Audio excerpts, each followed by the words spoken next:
మన సోదరుడు నేను బాగా ప్రేమించేటువంటి సోదరులు అనేక మంది ఉన్నారు. ఇందాక చెప్పినట్టు స్కైలాబ్ చెప్పినట్టు కొడుకులు కూడా ఉన్నారు. కూతుర్లు అయితే లెక్కలంత మంది ఉన్నారు. ఇప్పుడు నా సోదరుడు అయినటువంటి బీఆర్కే మధు నిన్న రాత్రి కూడా నాతో మాట్లాడుతూ ఉన్నాడు. మధుని నేను ఓదార్చాల్సి వచ్చింది, నన్ను మధు కాదు.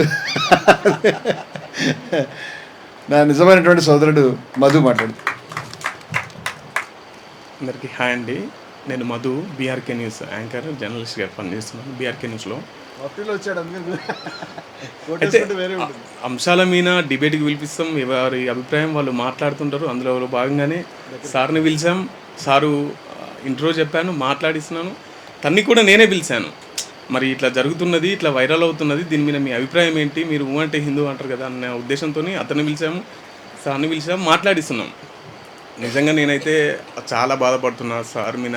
అది నా ముందు, నా వేదిక మీద ఆ విధంగా జరగడాన్ని నేను వ్యక్తిగతంగా చాలా ఫీల్ అవుతున్నా. మా చైర్మన్ సార్ కూడా సార్కి పరామర్శిద్దాం, వెళ్దాం, సార్కి తీసుకునే కార్యక్రమానికి దేనికైనా బీఆర్కే న్యూస్ ఉంటుందని చెప్తే నేను ఇక్కడికి రావడం జరిగింది.